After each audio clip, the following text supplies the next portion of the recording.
शब्दगंध साहित्यिक परिषद अहमदनगर सविनय सादर करीत आहोत अभिवाचन आणखी एक सती।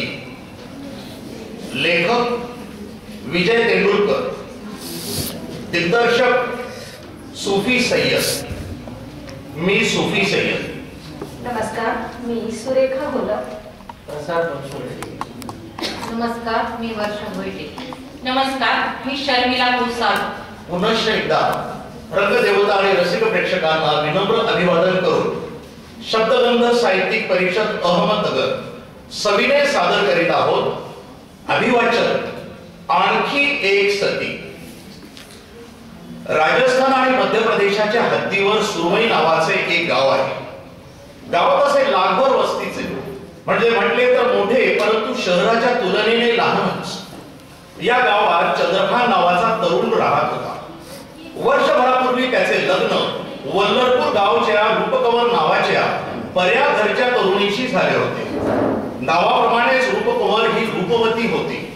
त्या बुद्धीची देण तिला चांगल्या प्रमाणामध्ये होती। या जोडीला तरुण स्त्रीकडे समजूतदारपणा असला म्हणजे ती जशी पतीस त्याच्या घरच्यास प्रिय होते, तशी रूपकंवर अल्प काळातच तिच्या सासरी प्रिय झाली होती। त्यातही पती चंद्रभान याचे तिच्यावर निरतिशय प्रेम होते। पुरुषास, विशेषतः हिंदू पुरुषास त्याची पत्नी निरतिशय प्रिय होते। ती तिच्या अंगाच्या सौंदर्य, बुद्धिमत्ता, शालीनता आदी गुणांनी हे खरेच, परंतु बारकाईने पाहिले तर आणखी एक गुण तिच्या रक्तात असतो, तो म्हणजे पतीविषयीची निष्ठा। हा गुण नसेल तर तिचे इतर गुण बहुधा मातीमोल ठरतात।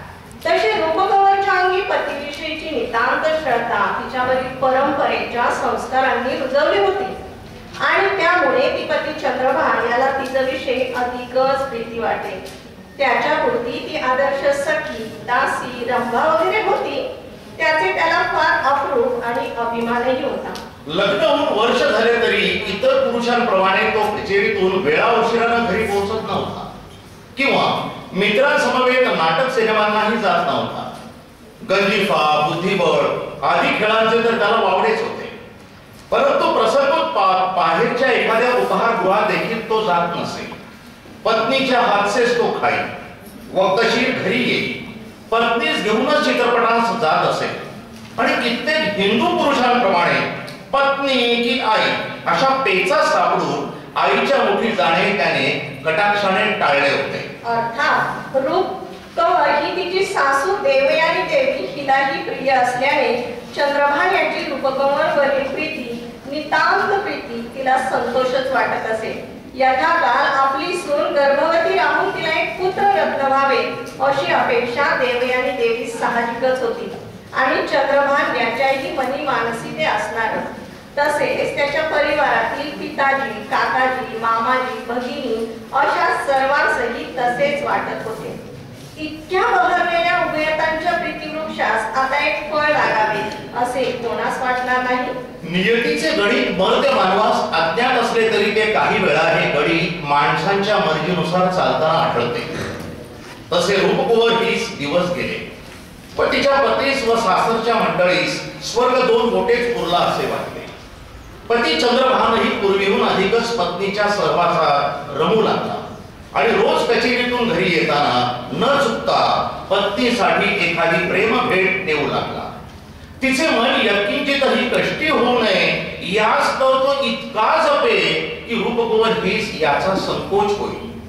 आपल्या भाग्याचा तिचा तीच सेवा करी, हाच पती आपणाला जन्मोजन्मी मिळावा अशी मनोमन इच्छा तरी। असे दिवस जात असता कुटुंबात नव्याने येणाऱ्या छोट्या पाहुण्याच्या आगमनाची जय्यत तयारी चालू असता एके रात्री रूपकंवर हिला दुःख स्वप्न पडले। घाबऱ्या घुबऱ्या ती जागी झाली, घामाने ती नाली होती। तिची नाजूक तनुता भयाने थर थर कापत होती। ती झुंके अनावर होत होते। चंद्रभान याने ती हृदयाशी धरून विचारले असता धीर येऊन तिने आपले दुःस्वप्न त्याला सांगितले ते असे। ती म्हणाली, प्राणनाथ, मला आता एक दुःस्वप्न पडले आहे। नाही नाही, मी त्याचा उच्चारही करू शकत नाही। त्यावर चंद्रभान म्हणाला, घाबरू नकोस पिये, मी तुझ्या समोर आहे ना, सांग, तू सांग. रूपकवर म्हणाली, ना आता मी स्वप्नात माझ्या प्राणनाथांचा अपमृत्यू पाहिला. स्वप्नात तुमचे शव माझ्यासमोर आणून ठेवले होते आणि नाही नाही असे घाबरून मी पडत असताना निद्रा भंग होऊन माझे नेत्र उघडले. चंद्रभान तिला शांत केले, परंतु एक वचन पतिराजाकडून मागून घेताना ती म्हणाली, पतिराज, मी आपणास एक साकडे घालते. आपण मला सोडून कदापि जायचे नाही. जे होईल ते उभयताचे होईल, कोणाही एकाचे नाही असे वचन मला द्या. तसे वचन चंद्रभानने देताच तिला काहीसे शांत वाटले व नंतर ती निद्रावश देखील झाली. रूपकवर हीच वाटले असावे की नियतीच्या गणितातील दुर्दैव आघात निष्प्रभ करण्याची तरतूद आपण आता केली आहे. पती चंद्रभान याने देखील ते केवळ एक दुःस्वप्नच मानले व त्याविषयी कोणाकडे वाच्यता केली नाही. परंतु नियतीचा इशारा त्यावेळी त्या उभयतांस उमगला नाही हेच खरे. कारण पती चंद्रभान याच्या जीवितास अपाय होण्याऐवजी प्रसूतीपूर्वी काही अनपेक्षित कारणाने पत्नी रूपकमर हीच दगावली. त्यामुळे पती चंद्रभान दुःख सागरात बुडाला. चंद्रभानचे कुटुंबाचे दुःखास देखील पारावार राहिला नाही. परंतु चंद्रभान याची दुःखास तोड नव्हती. पत्नी वियोगाचे धक्क्याने तो मूर्छित झाला. तो भगीरथ यत्नांनी अनेक घटिकांनी शुद्धीवर आला. त्यानंतर देखील त्याच्या डोळ्यातून अखंड अश्रुपात घडत होता. मुखातून उसाशांखेरीज काही उमटत नव्हते. त्याने अन्न पाणी वर्ज्य केले होते. जणू या जगात त्यास इतोपर रस उरला नसावा असे त्याचे वागणे आणि बघणे होते. जे सांत्वनासी त्यांना चंद्रभानचे सांत्वन कसे आणि कोणत्या शब्दात करावे हे चुंगत नव्हते. पित्याने मातेने अनेक परीने त्यास अन्नभक्षणाचा आग्रह करून पाहिला, परंतु जखमी कटाक्षा पलीकडे चंद्रभान त्यावर कोणतीच प्रतिक्रिया देत नव्हता. अखेर रूपकमरच्या अंत्ययात्रेची तयारी सुरू झाली. अंत्ययात्रा सज्ज झाली असता चंद्रभान याने आपल्या मृत प्राणप्रिय पत्नीस मिठी घातली. त्याची परोपरीने समजूत काढता अलग होण्यास तो तयार होईना. अखेर शर्थीने रूपकमर हिचे शव चंद्रभान पासून दूर करण्याची कोशिश सुरू होताच वियोग विद्ध चंद्रभानने उपस्थितांच्या काळजाचे पाणी करणारा टाहो फोडला. तो उद्गारला, ही माझी प्रिय पत्नी, या लोकीचे माझे सर्वस्व होते. तिच्या अंगाचे सद्गुण पाहता तिलाच ही लोकीचे दैवत मानून काया वाचा मने मी तिचीच उपासना केली व माझा प्रत्येक श्वास आणि हृदयाचा दरेक ठोका मी तिच्यासाठीच मानला. तिच्या पश्चात या ही लोका जगण्यासारखे पदपाशी आता काही उरले आहे असं मला वाटत नाही. माझ्या ऐहिक इच्छा अपेक्षा आता सरल्या असून परलोक असल्यास तेथे माझ्या प्रिय समवेत इथं उत्पन्न असावे असा माझ्या मनाचा निर्णय झाला आहे. नसल्यास प्रिय समवेत पुन्हा जन्म तरी मिळावा अशी ओढ मला लागली आहे. यातील काही शक्य नसल्यास तिचे पश्चात हे शरीर जगवण्याची इच्छा मला नाही. कारण तिला सोडून न जगण्याचं वचन मी तिला दिले होते. जे होईल ते उभयताचे व्हावे असा ठराव होता. त्यानुरूप मी तिच्या बरोबर आता सती जाणार आहे. विरह व्याकुळ चंद्रभाननेही म्हणतात उपस्थितात जबर धक्का बसला आणि क्षणात एकाच कोलाहल माजला.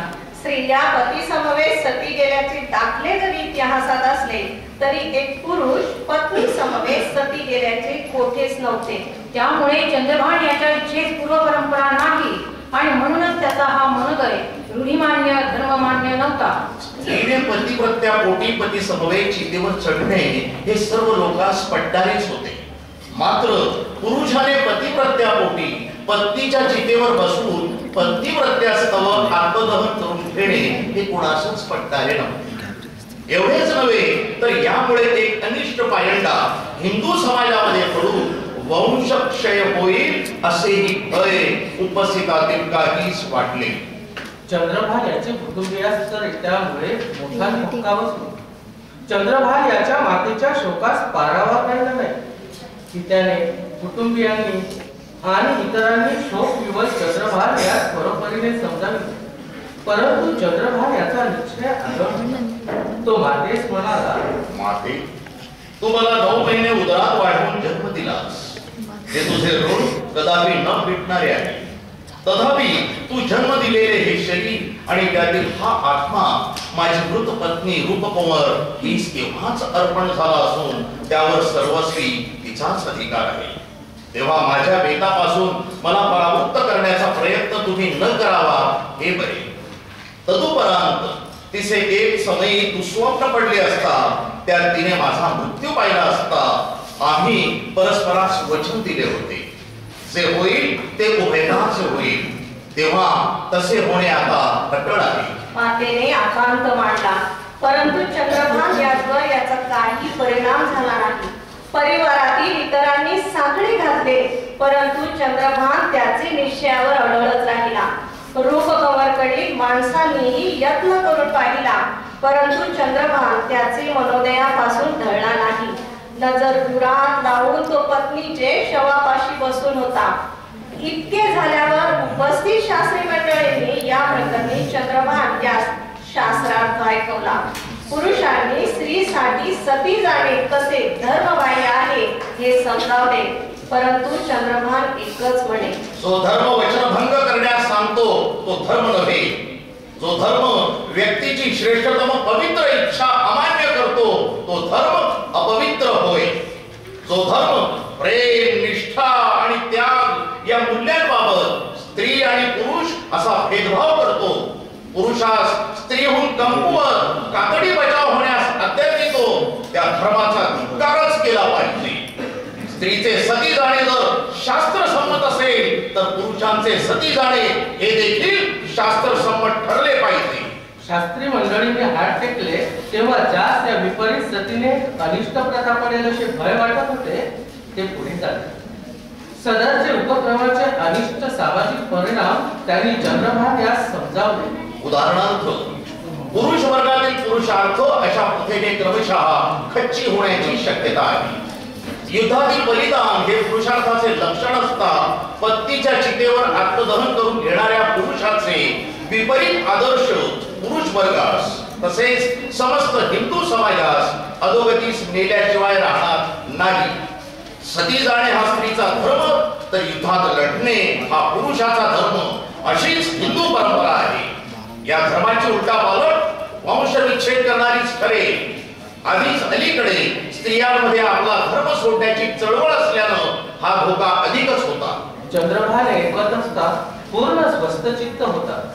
वडील मंडळीचा युक्तिवाद संपताच तो उद्गारला, प्रिय व्यक्ती समवेत चितेवर जिवंत जाळून घेण्याहून युद्धात लढून मरण पत्करणं हे पुरुषार्थाचं आहे असे आपण समजता.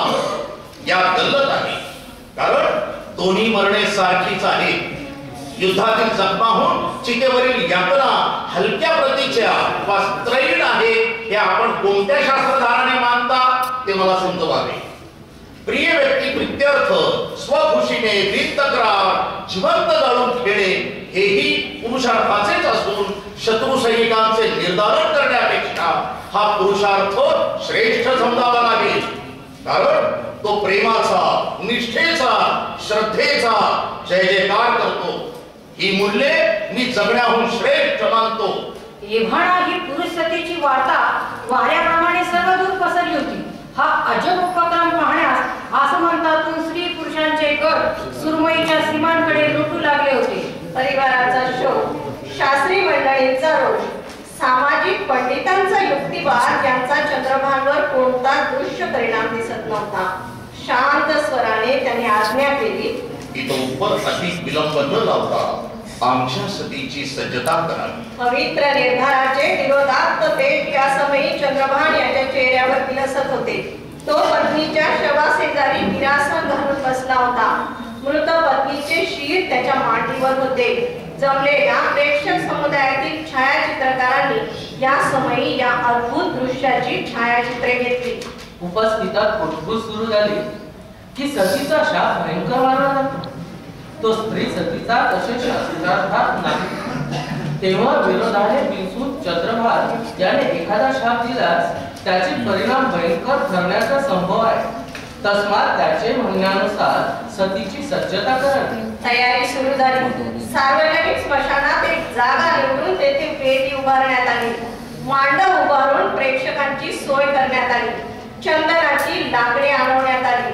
चितेवर टाकण्यासाठी तेल, तूप आदिकांची व्यवस्था करण्यात आली.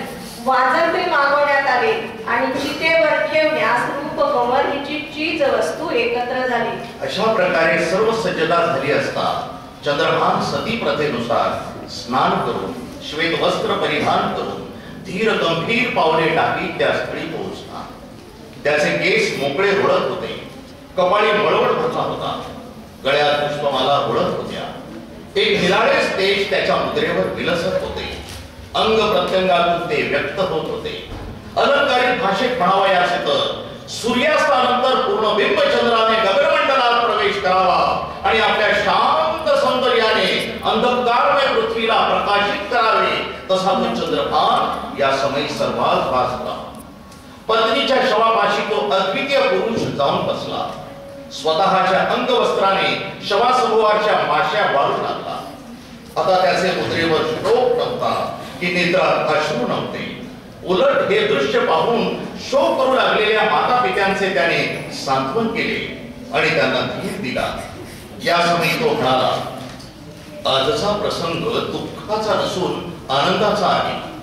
तुमचा पुत्र एका दैदिप्यमान भारतीय प्रथेचे अनुसरण करणारा पहिला भारतीय पुरुष ठरत आहे.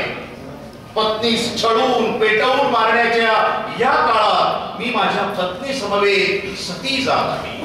अशा प्रकारे भारतीय पुरुष वर्गास नव्या स्त्री पुरुष संबंधाचा एक थडा घालून देत आहे. मी अमर होणार आहे. मग शोक कसा व्यक्त करता? यात्रेची तयारी करा. आमच्या महाप्रस्थानाची वेळ समीप येऊ लागली आहे. यात्रा स्मशानाच्या दिशेने निघाली तेव्हा उपस्थितांनी हा अद्भुत प्रकार पाहण्यासाठी एकच गर्दी केली होती. कित्येक स्त्री पुरुषांनी सती प्रथेनुसार चंद्रभान याच्या चरणांची धूळ आपल्या शिरी लावली. सती चंद्रभान याने या प्रसंगी आणवण्यात आलेली वाणे उपस्थित स्त्री पुरुषास वाटली. स्त्रिया मृत रूपकुंवर हिचा हेवा करीत होत्या, तर पुरुष सती चंद्रभान याच्या पत्नी प्रेमाचे कौतुकाश्चर्य करत होते. सदर प्रसंगी चंद्रभान याच्या कार्यालयातील त्याचा वरिष्ठ चंद्रभान याच्या चरणयुगलावर नतमस्तक होताच उपस्थितात एकच हुंका उमटला. सती चंद्रभान की जय, सती चंद्रभान की जय, सती चंद्रभान की जय असा सतीचा जय जयकार सर्वांनी केला. घाटावर पुरुषभर उंचीची चिता रचली होती. 11 आहुतींनी युक्त असा तुपाचा होम चंद्रभान याच्या हस्ते विधीपूर्वक करण्यात आला. तर नंतर चंद्रभान याने चितेस 70 प्रदक्षिणा घातल्या. तो धर्मशिळेवर जाऊन उभा राहिला. त्या काळची त्याची ती धीरोदात्त तेजस्वी मूर्ती पाहून त्याच्या कार्यालयातील सहकारी आणि इतर स्त्री वर्गास अनावर रडू फुटले. इतकेच नव्हे तर पुरुष वर्ग देखील गहिवरला. या समयी चंद्रभान याने त्यास यथोचित उपदेश करून प्रेमाची महती थोडक्यात वर्णिली. वरिष्ठास तो म्हणाला, याला तुमच्या हाती सोपवून आम्ही जात आहोत. याचे अपराध पोटात घालून याचा सांभाळ करा. तुमचे चांगले होईल असा आमचा आशीर्वाद आहे व तो खरा होईल. आता आम्हास जास्त अडवू नका. असे बोलून त्याने समुदायास हात जोडले. सज्ज केलेल्या शिडीवरून तो चितारोहण झाला. मृत पत्नी रूपकुंवर हिचे शिर मांडीवर घेऊन चंद्रभान बसला. पत्नीची शांत मुद्रा प्रेमभराने तो एकटक निर्मित होता. भोवतालचे वाजंत्रीचे इतर आवाज आता त्याला स्पर्श करीत नव्हते. चितेस देण्याकरता ती शोक करण्यात आला. रूपकुंवर हिचे शोक बघता त्याच्या हाती तो देण्यात आला. वाजंत्र्यांना जोराने वाजविण्याची आज्ञा झाली. उपस्थित जमाव सतीचा जय जयकार करीत चिता भडकण्याच्या क्षणाची उत्कंठायुक्त अंतःकरणाने प्रतीक्षा करीत असता अनपेक्षिताचा आणखी एक धक्का सर्वांस बसला. एक अपरिचित तरुण समुदायातून पुढे घुसून चिते पुढे आला. तो तरुण सर्व समुदायात त्रिवार बोलला, सती होऊ शकत नाही. सती होऊ शकत नाही. सती होऊ शकत नाही. यावर साहजिकच नापसंतीची आणि क्रोधाची एकच लाट उठली आणि काही तर सदर उतरण्यास मारण्यास धावले, तेव्हा तो तरुण बोलला, पत्नीचे चारित्र्य शुद्ध असल्याशिवाय सती होऊ शकत नाही आणि चंद्रभान याची पत्नी रूपकुंवर हिचे माझ्याशी विवाहपूर्व संबंध होते. या त्याच्या उद्गारावर तेथे उपस्थित असलेल्या प्रचंड खळबळ माजली. रूपकुंवर हिची माता तर हे कानी पडताच मूर्छितच झाली. कोणी तरुणास हटकले की असे कोणी म्हणू शकतो. यास निखालस असा पुरावा काय? त्यावर तो तरुण बोलला, रूपकुंवर हिचे डावे मांडीवर एक तीळ, पाठीकडील उजवे बाजूस एक जन्मखूण आहे. आपणास वाटल्यास हे घेतल्या येथे पडताळू शकता अथवा हे खोटे असल्याचे पती चंद्रभान याने शपथेवर सांगावे. जमाव चितेवर विराजमान झालेल्या चंद्रभानकडे पाहता झाला. चंद्रभान अवाक बसून होता. त्याची नजर दुरात लागली होती. मुद्रा रक्तहीन वाटत होती. एटवर घडत आलेला सोहळा आता विनसतो की काय अशी पान अनेकांच्या मनात चुकचुकली. तेव्हा प्रसंगवनात अंगी असलेला एक ज्येष्ठ जाणकार चतुराईने बोलला की शुद्ध चारित्र्याची ओढ सती जाणाऱ्या पक्षावर असते, म्हणजे पत्नीवर असते, तिच्या पतीवर असत नाही. एरवी सती झडल्या नसत्या, कारण पुरुषाच्या शुद्ध चारित्र्याची हमी कोणी द्यावी. परंतु इथे प्रकार वेगळा आहे. पती सती जात आहे व पत्नी मृत आहे आणि उपस्थित करण्यात आलेला आक्षेप मृत पत्नीच्या चारित्र्याविषयी आहे, सती जात असलेल्या पक्षाविषयी नाही. सदर प्रस्तुतचे सती प्रकरण पूर्णपणे धर्मसंमत आहे. त्याबरोबर जमावातील अनेकांनी ची गर्जना वाजंत्र्यास उद्देशून आवेशाने केली. वाद्यांचा एकच कडकडाट झाला. आता रूपकुंवर हिच्या पित्याच्या हातून चितेत अग्नी मिळणार तो चंद्रभान याने थांबवा असा इशारा चितेवरून केला व तो चितेवरून उठू लागला. हे पाहताच उपस्थितातील शास्त्रकार आणि जाणकार चिंतित झाले. येथवर घडलेली सतीविधी कोणत्याही कारणाने बंद पडणे इष्ट नव्हते. कोणताही धर्मसंमत विधी अर्धा राहिल्यास त्याचे परिणाम गंभीर होतात. सतीने माघारी फिरणे हा तर मोठा अपशकुन. एव्हाना चंद्रभान शिडी आपल्याकडे खेचू लागला होता. हे करतानाच तो बडबडत होता व हातवारे देखील करत होता. जमाव हे विपरीत दृश्य पाहू लागला. येथवर रंगलेला सती नाट्याचे अखेर आता काय होते असा प्रश्न प्रत्येक जण स्वतःला सभय विचारू लागला. एक शास्त्रकार चंद्रभान यास उद्देशून ओरडला, हा सती माघारी फिरू शकत नाही. त्यावर शिडीवर पाय रोवी चंद्रभान उलट ओरडला, अरे हा, एका फसव्या कुंडेसाठी सती जाण्याची माझी इच्छा नाही. सलीला तुला पत्ता लागू दिला नाही. प्रसंग बाका होता. गावाची इब्रत पणाला लागली होती. गावाच्या उभ्या इतिहासात तब्बल 200 वर्षानंतर ही पहिली सती असणार होती. भारतवर्षाच्या इतकेच नाही तर जगाच्या इतिहासात प्रथमच एक पुरुष सती जात असल्याने या घटनेला फार मोठे ऐतिहासिक महत्त्व येणार होते. जगाच्या इतिहासातील 2 विलक्षण घटनांच्या यादीत सुरमई गावाचे नाव अजरामर होणार होते आणि सती जाऊ घातलेला चंद्रभान चितेवरून परतला तर या सर्व उज्ज्वल भविष्यावर एका क्षणात पाणी फिरणार होते. गावच्या नशिबी हसे आणि नामुष्की येणार होती. एका शहरात हे सर्व उपस्थित लोकांत जाणवले, परंतु पुढे होऊन शिडी खेचून घेण्याची हिंमत कोणाचाच होत नव्हती. सर्वजण श्वास रोखून हे पाहत असता एका हिमती जाणकाराने प्रसंगावधान दाखवले. शिडीस मोठा हिसका दिला. त्याच रशी तोल जाऊन ती शिडी चितेपासून अलग झाली. झोप जाऊन चंद्रभान चितेवर पडला.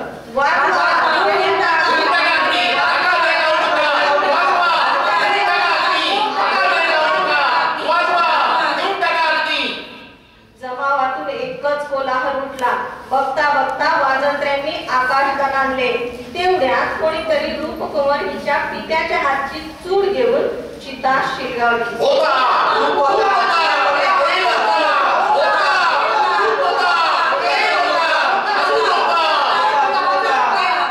अशा गगनभेदी गर्जनांचा एकच कल्लोळ उठला.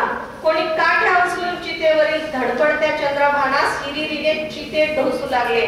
दुराने आभाळ कोंदटले. समस्त उपस्थितांच्या डोळ्यातून अश्रूच्या धारा वाहू लागल्या. ज्वाला भडकल्या. चंद्रभान चितेबाहेर गावाकडे उडी टाकण्यात जीवाच्या कराराने धडपडत होता आणि लोक सतीचा जय जयकार करीत त्यास परत चितेत रेटत होते. लवकर चितेने धडपडून वेळ घेतला. चंदनाचे, दुराचे, अत्तराचे आणि इतर सर्व सुवास आसमंतात दरवळले. धूर, ज्वाला, वाते आणि सतीचा जय जयकार या चंद्रभान लुप्त झाला. असा धूर, अशा ज्वाळा आणि असा सोहळा पूर्वी कधीही त्या गावाने पाहिला नव्हता, असे जो तो नंतर एकमेकाला सांगत होता. या प्रकारच्या घटनांचा पूर्वानुभव अर्थात ऐकलेला आणि वाचलेलाच जमेस घेऊन गावातील अनुभवी लोकांनी तिथेच एक सती स्मारक समिती नियुक्त केली. लवकरच दूरवरून दर्शनार्थ येणार असलेल्या भाविकांच्या व्यवस्थेसाठी 10 पोट समित्या नेमण्यात आल्या. त्या कामास देखील लागल्या.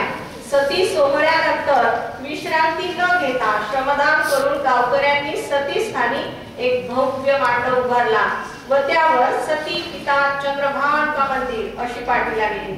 अहो, कारण चंद्रभान सती माता कसा होणार? इतकेच नव्हे तर यहाँ पेशाब नहीं करना, यहाँ जूते निकालिए, शांती रखिए असे सूचना फलक तयार करून ते जागोजाग चिकटवले. तसेच सतीची वेगवेगळी छायाचित्रे जमवून त्यातून नवीन प्रसंगानुरूप छायाचित्रे तयार करण्यात आली. उदाहरणार्थ, मृत पत्नीचे शिर मांडीवर घेऊन चितेवर हसतमुख चंद्रभान, मागे तेजवलयाने प्रकाशमान झालेला चंद्रभान, कोपऱ्यात भगवान एकलिंगी शंकर आणि त्यांच्या हातातून निघणाऱ्या प्रकाश किरणांच्या स्फोटातला परम पवित्र चंद्रभान अशी वेगवेगळ्या प्रकारची छायाचित्रे विक्रीस मांडली गेली. येणाऱ्या भाविकांना सतीची म्हणून विकण्याकरता घरोघरची निरुपयोगी चीज वस्तू एकत्र करण्यात आली. या चीज वस्तूंच्या विक्रीची दुकाने खोलण्यात आली. अशा प्रकारे सज्जता करून सुरमई ग्रामस्थ देशभरच्या भाविकांच्या आतुरतेने प्रतीक्षा करू लागले. प्रथम आले ते अंधश्रद्धा निर्मूलन वाले पुरुष, स्त्री मुक्ती वाल्या बाया. संशय नजरांनी सर्व पाहून आणि ग्रामस्थांच्या भावना दुखवणारे प्रश्न विचारून ही मंडळी परत गेली. मग आले पोलीस आणि त्याचबरोबर सरकारी लोक. त्यांनी गावातील 53 माणसावर आत्महत्येस मदत केल्याचे खटले भरले. 17 जणांस पकडूनही नेले. तसेच लवकरच होणाऱ्या चुनरी समारंभावर बंदी घातली आणि गावागावातून पोलीस पहारे बसवले. त्यानंतर पोहोचले पत्रकार. त्यांनी सतीच्या मांडवात बसून यथेच्छ बियर ढोसली आणि आपापसात ग्रामस्थास न कळणारे हास्य विनोदही केले. सतीच्या जागेची काही छायाचित्रे घेऊन आणि सती समारंभास हजर नसलेल्यांच्या मुलाखती घेऊन तेही अदृश्य झाले. हे सर्व अपेक्षेनुसारच होते. आता यानंतर देशभरच्या भाविकांची रीत गावाकडे सुरू व्हावयास हवी होती. हजारोंच्या भोजन निवासाची चोख सोय गाववाल्यांनी करून ठेवली होती. परंतु दिवस जसे जाऊ लागले तसतसे गावातले अस्वस्थ होऊ लागले. हजारो तर राहोच, पण शेकड्यांनीही भक्त सुरमईकडे फिरकत नव्हते. सर्व जात होते मधुबनीला. सर्व भाविक दर्शन सतीचेच घेत होते. पण ती सती सुरमई गावातला चंद्रभान नसून मधुबनी गावातली सती सुभद्रा होती. सुरमई मात्र ओस होती. सुरमईतील सतीचा मांडव बोका बोका होता. मांडवात गावची बेवारशी कुत्री आणि बेसहारा माणसे आसरा घेत होती. आजही परिस्थिती अशीच आहे. जगातील पहिल्या पुरुष सतीची दारुण उपेक्षा करत आहे. सुरमईचे गावकरी निराश आहेत. हजारोंनी छापून ठेवलेली सतीची रंगीबेरंगी छायाचित्रे छोट्या पोरांची शी काढण्यासाठी ते वापरतात. शांती रखेच्या फलकांनी शेळ्या आणि बकऱ्या वाढतात. सतीचा भव्य मांडव आता करू लागला आहे. देशभरच्या सती भक्तांनी सुरमईची अशीच उपेक्षा केली तर एक दिवस तो मांडव भुई सपाट होत जाईल. गावातील भाविक बोलतात, सतीचा शाप होवला. चंद्रभानला सती जायचे नव्हते आणि त्याला सती घालवले तर तो शाप न देईल तर काय करील? यावरच दुसरे भाविक शंका घेतात. त्याने सती जाण्याचा वेग बदलला तर मग तो सती कसा आणि त्याच्या शापाने काय होणार? अधिक व्यवहारी व्यापारी असे गाववाले मात्र या वादात पडत नाही. ते सांगतात, खरं सांगायचं तर साहेब, मामला सिद्ध आहे. ह्या देशामध्ये स्त्री सतीची चलती आहे आणि पुरुष सतीला डिमांडच नाही. आमच्या गावानं अशी चीज बनवली तर दिवाळी नाही निघणार तर काय होणार? मार्केट बघून धंदा करावा लागतो भाया. मधुबनीवाले हुशार, त्यांनी धंदा जमविला. आम्ही मूर्ख, आमचा धंदा बसला. आता पब्लिकला नावे ठेवून काय होणार?